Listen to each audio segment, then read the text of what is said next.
So what's up guys, welcome back to another brand video. Today we are again doing clinic time, and in this clinic time video I am going to discuss a topic that is very popular. So we all had mosquitoes and bites, and there is another reason to hate them. Yes, you're right, it is apparently dengue and malaria. Rainy seasons and stagnant water just increases their number. Oh, I tried to decrease their number, but that won't help. So let's ask my mom how to keep safe from dengue. So first question, is it caused by bacteria? Can we use antibiotic to treat it? बिस्मिल्लाहिर्रहमानिर्रहीम, अस्सलाम वालेकुम। Dengue जो है वो bacterial disease नहीं है, मतलब ये बैक्टीरिया के जरासीम से नहीं होती, ये एक वायरस से होती है जिसको हम कहते हैं फ्लेवी वायरस। एक फैमिली होती है डेंगू की, उसमें जो है मुख्तलिफ़ किस्म के जो है वो वायरसेस होते हैं। तो ये फ्लेवी वायरस एक किस्म होती है, एक टाइप होती है जिससे ये जो है वो डेंगू फीवर जो है वो आता है और डेंगू की बीमारी हो जाती है। तो इस वजह से चूँकि ये वायरल डिजीज़ है और ये बैक्टीरिया के जरासीम से नहीं हो रही है, तो हम बिल्कुल भी इसमें एंटीबायोटिक नहीं देंगे। इसकी ट्रीटमेंट में एंटीबायोटिक बिल्कुल भी नहीं है, ठीक है। तो इसमें जो है वो हम सारी जो है वो सिम्प्टोमेटिक ट्रीटमेंट होती है, वो हम आगे डिस्कस करेंगे। तो चूँकि बैक्टीरियल डिजीज़ जो होती हैं उसमें हम एंटीबायोटिक देते हैं, लेकिन वायरल में हम एंटीबायोटिक नहीं देंगे, ठीक है। So second question, I heard there are plates in our blood and their number decreases in dengue virus. Do we have spoons in our blood as well? It's a funny question. No, there are no spoons in our blood. Plates जो है वो आम जो है वो ज़बान में जो है वो कॉमनली जो है वो लेमन लैंग्वेज में कहा जाता है कि भाई प्लेटें कम हो गई हैं खून में। जिस तरह से एक आम जो है वो पर्सन जो है वो बात करता है, किसी को अगर होती है, राइट जी, तो किसी की फैमिली में बीमारी होती है तो हम उसको प्लेट्स जो है वो वैसे ही आम लैंग्वेज में बात कर रहे होते हैं कि भाई प्लेट्स कम हो गई हैं और जो है वो तबीयत और बिगड़ती जा रही है। तो एक्चुअली जो है वो दीज आर प्लेटिलेट्स जी। ये ब्लड की जो है वो हमारा जो ब्लड होता है, खून होता है जो कि पूरी बॉडी में सर्कुलेट कर रहा होता है, और ब्लड जो है वो पूरी बॉडी में जो है वो फ्लो कर रहा होता है और हर जो है वो ऑर्गन तक जो है सप्लाई कर रहा होता है। तो उसमें जो है इंग्रेडिएंट्स होते हैं जो ब्लड के, उसका जो सबसे छोटा जो पार्ट होता है वो दैट इज़ प्लेटलेट्स, उसको हम प्लेटलेट्स कहते हैं। और उसका काम क्या होता है, वो ये है कि वो जो है वो खून को जो है वो सही मिकदार में उसकी जो कंटेंट होता है उसका, उसकी जो कंसिस्टेंसी होती है उसको मेंटेन रखता है। उसकी जो ब्लड क्लॉट जो है वो कहीं बॉडी में बनने नहीं देता, और बाकी जो है वो एक जो नॉर्मल जो मिकदार में जो है वो क्लॉटिंग जो सिस्टम काम कर रहा होता है उसमें बहुत हेल्पफुल होता है। तो अगर उसकी कमी हो रही है, जिस तरह से हम सुनते हैं कि भाई डेंगू फीवर में, डेंगू के बुखार में जो है वो प्लेटें जो है वो गिर रही हैं, प्लेटलेट जो है वो कम होते जा रहे हैं, डिक्रीज़ होते जा रहे हैं, जिससे हम अंदाज़ा लगाते हैं कि भाई क्रिटिकल फेज में जा रहा है मरीज़। तो जो है वो उसका मतलब ये होता है कि वो ब्लीडिंग के चांसेस बढ़ जाते हैं। चूँकि प्लेटलेट जो है वो क्लोटिंग में जो है वो हेल्प करते हैं। जिस तरह मैंने बताया, जो हमारा एक क्लोटिंग सिस्टम होता है बॉडी में, उसको मेंटेन करने में इनका बहुत इंपॉर्टेंट रोल होता है। तो ये प्लेटलेट्स अगर गिरेंगे तो जो है वो डेफिनेटली जो है आपका जो है कहीं से भी खून रसने के चांसेस होते हैं, ठीक है। तो ये प्लेटलेट्स होते हैं, स्पून बिल्कुल नहीं होते बॉडी में, जिस तरह से आपने कहा। तो ये जो है वो प्लेटलेट्स इस तरह से जो है वो इसमें इम्पोर्टेंट रोल है इनका बॉडी में। Let's suppose I got dengue, God forbidden. So can it be treated easily? Like, can it be treated? Is it possible? Okay, अच्छा, डेंगू आप कह रहे हैं कि अगर आपको डेंगू हो जाता है, सही है। तो थोड़े से हम जो है वो सिम्टम्स इसके जो है वो डिस्कस करते हैं। थोड़े से मैं आपको बताती हूँ कि इसमें क्या क्या हो सकता है, ताकि हम डिफ्रेंशिएट कर सकें। अगर हमें मलेरिया का बुखार हो रहा है, या फिर कोई और वायरल डिजीज़ हो रही है, या फिर टाइफाइड हो गया जो कि एक बैक्टीरिया की वजह से होता है, तो चूँकि ये वायरल डिजीज़ है, तो अगर ये आपको होता है तो इसमें क्या सिम्टम्स होंगे। सबसे पहले तो आपको हल्का हल्का बुखार होगा, फिर वो बुखार की जो एक शिद्दत होती है वो बढ़ती जाएगी, मतलब आपको 100 डिग्री सेंटीग्रेड से ज़्यादा बुखार चलेगा। और इसके भी फेसेस होते हैं, कि एक इसका जो है वो स्टार्ट फेस होता है, फिर इसमें फेब्राइल फेस आ जाता है जिसमें आपको बुखार रहेगा। उसके बाद जो है इसका क्रिटिकल फेस आता है। अगर क्रिटिकल फेस में आप चले जाते हो तो डेफिनेटली आपको जो है वो हॉस्पिटल एडमिशन की ज़रूरत पड़ती है। और अगर जो है वो आप उसमें नहीं जाते हो तो फिर आप रिकवरी फेस में डायरेक्ट चले जाते हो।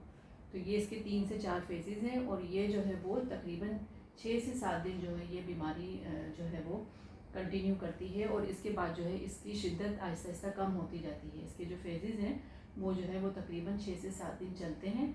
और वायरल डिजीज़ का वैसे भी कोई भी वायरल डिजीज़ हो वो खुद से ही रिकवरी उसकी होती है। बस उसमें हमें करना ही होता है कि हमें उसका हाइड्रेशन लेवल है, मतलब ये है कि पानी का जो है वो हमें जो है क्वांटिटी इंटेक बढ़ाना होता है बॉडी में ताकि पानी की कमी ना हो। बुखार को कम करना होता है, फ्रूट्स देने होते हैं, उनकी जो डाइट जो होती है वो अच्छी डाइट देनी होती है, हेल्दी डाइट देनी होती है, इन चीज़ों का ख्याल रखना होता है। तो आपने ये पूछा कि अगर आपको डेंगू हो जाता है तो बिल्कुल हम इसको ट्रीट कर सकते हैं। और इसकी ट्रीटमेंट में ये है कि जो है वो चूँकि ये वायरल है तो फिर हम इसमें जो है वो जो सपोर्टिव ट्रीटमेंट होती है तो वही हम देते हैं। अच्छा, इसमें वायरस में होता क्या है कि जो डेंगू का वायरस होता है जब ये खून की शरियानों में जाता है तो इसकी एक जो है वो एक ख़ास बात होती है कि ये खून की जो शरियानें हैं, खून की जो आर्टरीज होती हैं उसमें ये सुराख कर देता है, होल्स कर देता है। ये इसकी ख़तरनाक बात होती है। अच्छा, होल्स कर देता है तो उसकी वजह से ही जो प्लेटलेट्स होते हैं जिसको आम ज़बान में प्लेट्स कहते हैं तो वो नालियों, खून की नालियों से रसना शुरू हो जाते हैं और इसी वजह से उनकी कमी हो जाती है। अच्छा, वो प्लेट्स तो जो है वो रस्ते हैं, वो लीकेज हो जाती है प्लेटलेट्स की। उसके साथ वाटर जो होता है वो भी जो है वो प्लाज्मा जो नहीं, उसका जो अपनी बॉडी का जो वाटर होता है, जो हमें हाइड्रेशन जो हम इनटेक ले रहे होते हैं और हाइड्रेशन हमें मिल रही होती है, वो वाटर भी प्लेट्स के साथ जो है वो निकलना शुरू हो जाता है उन हॉल्स के ज़रिए। मतलब वायरस जो है वो इन 2 चीज़ों पे इसका जो है वो ज़्यादा जोर होता है। समझ रहे हैं आप? मतलब डेंगू वायरस का जो है वो एक तो वाटर डेफिशिएंसी कॉज करता है, मतलब आपकी जो है पानी की जो होता है बॉडी में जो है वो पानी की कमी करता है। और दूसरा जो है वो अगर शिद्दत इख्तियार कर जाए तो फिर जो है वो प्लेटलेट्स जो है वो कम होना शुरू हो जाते हैं। तो सबसे इम्पोर्टेंट बात इसमें यही होती है कि अगर आपको डेंगू हुआ और इस टाइम पे डायग्नोस हो गया तो आपने जो है वो इन 2 चीज़ों का बहुत ख्याल रखना है। ठीक है, एक तो बुखार कम करना है, वो तो अपनी जगह ठीक है कि आपने बुखार की दवाई लेनी है। दूसरा आपका जो है वाटर इनटेक बहुत इंपॉर्टेंट है। वाटर इनटेक आपका अच्छा होना चाहिए, चाहे जूसेस की फॉर्म में हो, चाहे पानी की फॉर्म में हो। आपका जब तक वाटर इनटेक सही नहीं होगा तब तक आप जो है वो रिकवर नहीं हो सकते। ठीक है, अगर एक जो है वायरल डिजीज़ अगर वो डेंगू हो रहा है और हम उसको डायग्नोस नहीं होता और हम समझते हैं कि हाँ भाई बुखार की दवाई दे रहे हैं और कम हो जाता है, लेकिन हम ख्याल नहीं रख रहे कि वो जो है वो पानी की कमी भी होती जा रही है। तो वो जो पानी की कमी अगर हम ख्याल नहीं रखेंगे, उसको टाइम पे पानी जो है वो वाटर इनटेक इंक्रीज़ नहीं करेंगे तो आहिस्ता आहिस्ता क्या होता है कि बॉडी में जो है वो पानी की कमी होती है और जो है वो पेशेंट जो होता है वो शॉक की तरफ चला जाता है। शॉक क्या होता है कि उसमें जो है वो आपकी जो है वो जब पानी कम होता है तो आपकी जो है वो पूरा सिस्टम बॉडी का डाउन होना शुरू हो जाता है, जिसमें ब्लड प्रेशर भी कम होगा, आपकी जो है वो किडनी भी सही काम नहीं करेंगे, आपका जो यूरिन आउटपुट होगा, जो आपको पेशाब भी जो है वो बहुत कम आएगा। तो सारे सिस्टम जो होंगे आपके आहिस्ता आहिस्ता क्रिटिकल फेस में जाना शुरू हो जाएंगे और इसको हम कहते हैं डेंगू हेमरेजिक फीवर। मतलब ये इसमें होता है कि शॉक की तरफ जो है वो बंदा जाने लगता है और फिर जब साथ में प्लेटलेट्स कम होते हैं तो हेमरेज मतलब ब्लीडिंग होना शुरू हो जाती है। ठीक है, तो इस तरह से जो है वो ट्रीटमेंट का मैंने आपको थोड़ा सा एक्सप्लेन किया कि इसमें वाटर इनटेक, दूसरा जो है वो आपने अपनी डाइट का हेल्दी डाइट लेनी है और तीसरा जो है वो आपने जो है वो टाइम पे टेस्ट करवाने हैं इसके, ताकि आपका डायग्नोसिस हो सके कि आपको आया ये मलेरिया है या डेंगू है या फिर दूसरी कोई बैक्टीरियल डिजीज़ है। ठीक है, तो सिंपल टेस्ट जो इसका जो होता है वो सिंपल टेस्ट है एंटीजन टेस्ट। मतलब वायरस में जो है एंटीजन प्रोड्यूस होते हैं, अगर आप टेस्ट करवाएंगे तो वो एंटीजन बॉडी उसमें ब्लड में आ जाएगा। तो जो है वो सबसे पहला जो टेस्ट होता है इसका इनिशियल फेज में हम करते हैं वो NS1 एंटीजन टेस्ट होता है। वो आपने सबसे पहले करवाना होता है अगर आपको लग रहा है कि आपको बुखार बहुत ज़्यादा हो रहा है और जो है वो जिस्म में इसमें बहुत दर्द होता है, सर में बहुत दर्द होता है, आँखों के पीछे बहुत दर्द होता है और जो है मतली होती है, भूख की कमी हो जाती है, पेट में दर्द, और अगर काफ़ी जो है वो लोगों को इसमें डायरिया शुरू हो जाता है, वो मीटिंग्स होती हैं, तो ये सारे अगर सिम्टम्स आ रहे होते हैं तो आपने जो है ये टेस्ट की तरफ ज़रूर जाना है, CBC, और दूसरा जो है वो NS1 एंटीजन करवाना है। तो ये अगर कंफर्म हो गया तो बस फिर आपकी ट्रीटमेंट स्टार्ट हो जाएगी। हम आपको वाटर इनटेक देंगे ज़्यादा, इसके बाद जो है वो आपकी जो है वो डेली की प्लेटलेट्स या फिर अल्टरनेट डेज के प्लेटलेट्स आपके रिपीट होंगे कि आया वो कम तो नहीं होते जा रहे, और आपका जो है वो डाइट भी मेंटेन रहेगी, ठीक है। So, next question. Okay, it is treated easily. It is not so much dangerous. But if a person catches dengue again, can they repeat the same treatment?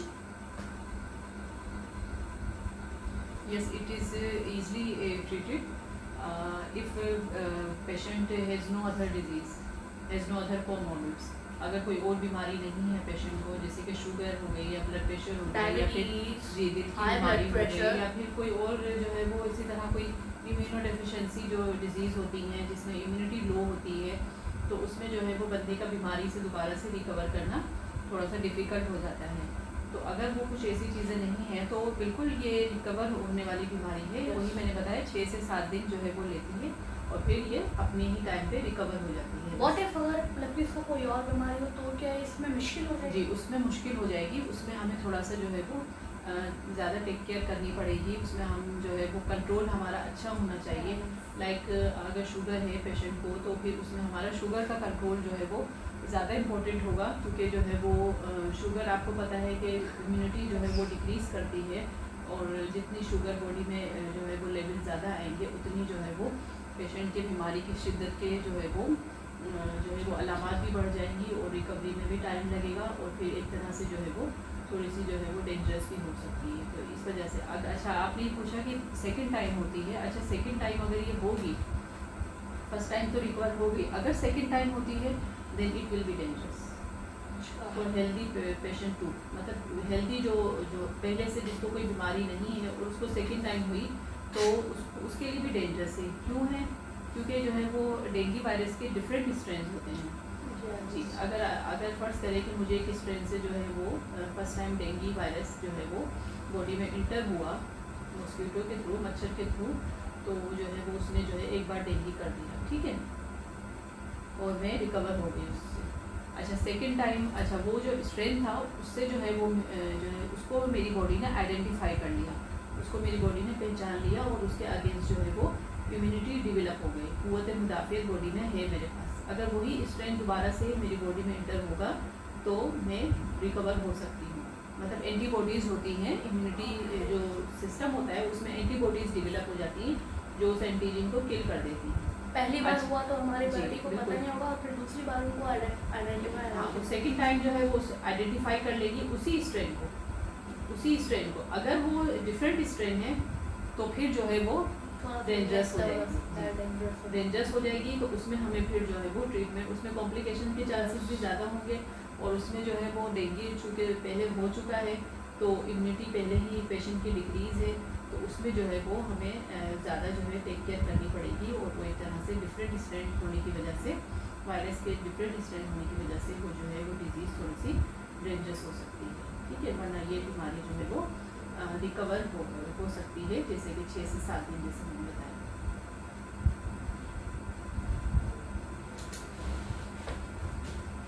देखते कैसे।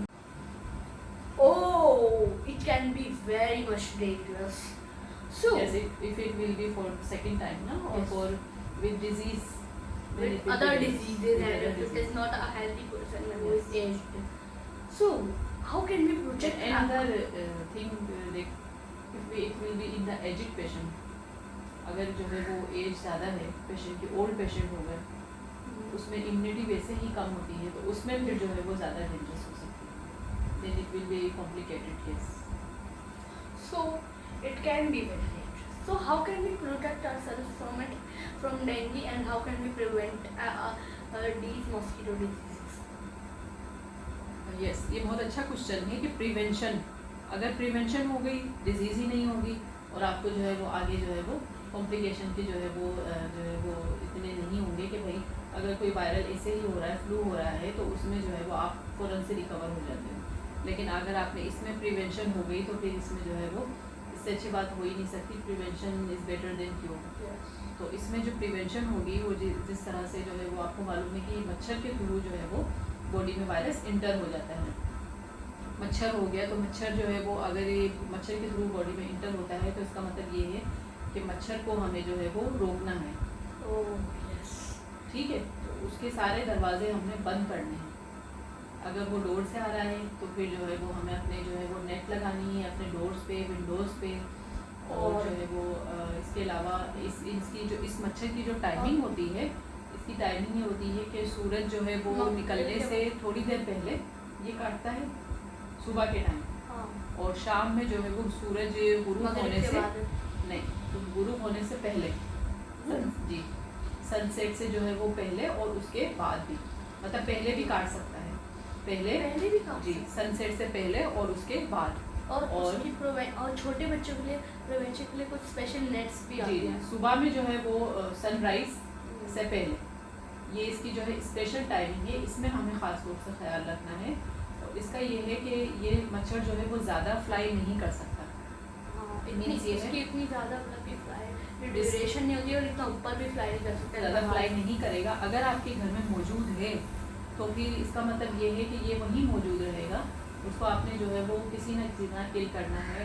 जहाँ आपको नज़र आए कि ठहरा हुआ पानी है आसपास गली में कहीं पे भी कोई ठहरा हुआ पानी है, तो वाइस भी वहीं पर रहती है, इतना जी कोई गमले में है ठहरा हुआ पानी, या फिर बाल्टी में है, बकेट में है, या टंकी आपको लग रहा है कि वो जो है खुली हुई है, तो उसको आपने जो है वो प्रॉपर कवर करना है।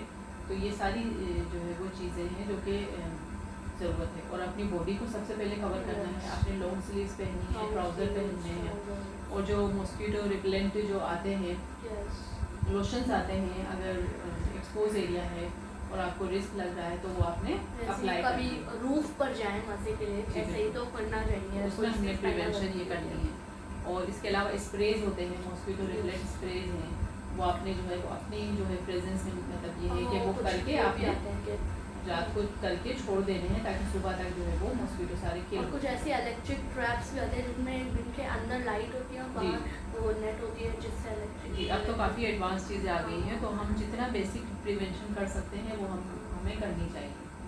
तो ये जो है वो अगर आसपास किसी आपके नेबर में जो है वो किसी को डेंगू हुआ है तो आपको बहुत चांसेस है कि ये आपको भी हो सकता है, क्योंकि वही जो है मच्छर जो है वो नेबर में बराबर में किसी को जो है वो काटा है, उसके ब्लड में वो वायरस मौजूद है, और वो जब जो है वो आपके जो है वो घर में अगर इंटर हुआ तो वो वायरस डेफिनेटली मॉस्किटो के थ्रू बॉडी में इंटर हो जाएगा और वही इन्फेक्शन डेंगू वायरस काज करेगा, डेंगू वायरल इन्फेक्शन कॉज करेगा। और इसकी जो है वो एक और प्रिवेंशन जो है वैक्सीन के थ्रू हो सकती है, जो कि वैक्सीन जो आजकल तो बहुत ज़्यादा पॉपुलर हो गया रेनी सीजन पे। जी वो हमारे कंट्री में नहीं है अभी तक अनफॉर्चुनेटली, लेकिन जो है वो बाकी कंट्रीज़ में इसकी जो है वो यूएस में बहुत ज़्यादा पॉपुलर है, इसकी जो है वो डेंगू की वैक्सीन आ चुकी है, जिसमें हम वैक्सीन लगाते हैं तो बॉडी में जो है वो जो है एंटीबॉडीज़ उससे जो है वो डेवलप होना शुरू हो जाती है। पाकिस्तान में ये है कि आपको डेंगू एक बार होना चाहिए तो आपकी एंटीबॉडीज़ आएंगी, तो ये वैक्सीन हमारे मुल्क में है कि आपको एक दफ़ा अपने आपको डेंगू करवाना है। और दूसरी कंट्रीज़ में जो है वो चूँकि वैक्सीन है तो वहाँ पे जो है वो आपके ऑटोमेटिकली जब आप वैक्सीन लगाएंगे तो एंटीबॉडीज़ आपकी बॉडी में आ जाएंगी और वो आपको डेवलप हो जाएगी, प्रिवेंट करेंगी इस बीमारी से। जी तो ये सारी इसकी प्रिवेंशन है कि आप जो है वो इस तरह से इसको प्रिवेंट कर सकते हैं। इसकी टाइमिंग का ख्याल रखना है, और जो है वो अच्छा ये जो है वो ख़ास तौर से कहाँ बैठता है, इसके या तो ये बेड के नीचे ये मच्छर होता है बहुत ज़्यादा, या फिर आपके कर्टेन्स हो गए उनमें ये ज़्यादा होता है। तो इस ये पूरा जो है हाइजीनिक जो प्रोसेस होता है ये आपको बहुत अपना अच्छा करना पड़ेगा। सफाई का जो है सारा, तो इसमें जो है सफाई का ख़ास ख्याल रखना पड़ेगा ताकि ये जो है वो मच्छर किसी भी तरह से आपके जो है वो घर में ग्रो ना करे, पानी में ग्रो ना करे किसी भी जगह पे।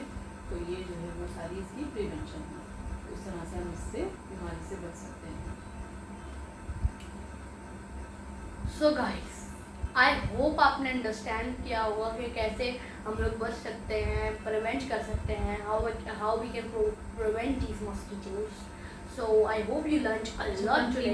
आई वांट टू से दैट अच्छा प्लेटलेट्स की हम जो बात कर रहे थे कि प्लेटलेट्स जो है वो बॉडी में एक नॉर्मल जो होती है रेंज काफ़ी लोगों को कन्फ्यूजन Yes. होती है। तो इसकी जो नॉर्मल रेंज होती है वो होती है तकरीबन 1,50,000 से 4 लाख तक, मतलब आपकी बॉडी में 4 लाख तक जो है वो प्लेटलेट्स होनी चाहिए। ठीक है, अच्छा ये इन्फेक्शन आपको हो गया, तो ये जो है वो इन्फेक्शन जब होता है तो इसमें जो है वो आपकी तकरीबन क्रिटिकल फेज में अगर पेशेंट चला जाता है, अब वो हो सकता है फेब्राइल फेज से ही दोबारा रिकवरी की तरफ चला जाए। किससे?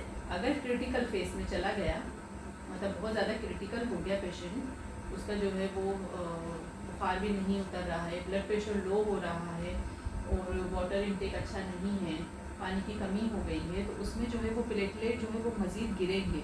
तो आपके 1 लाख से जो है वो कम आ सकते हैं, 70,000, 50,000।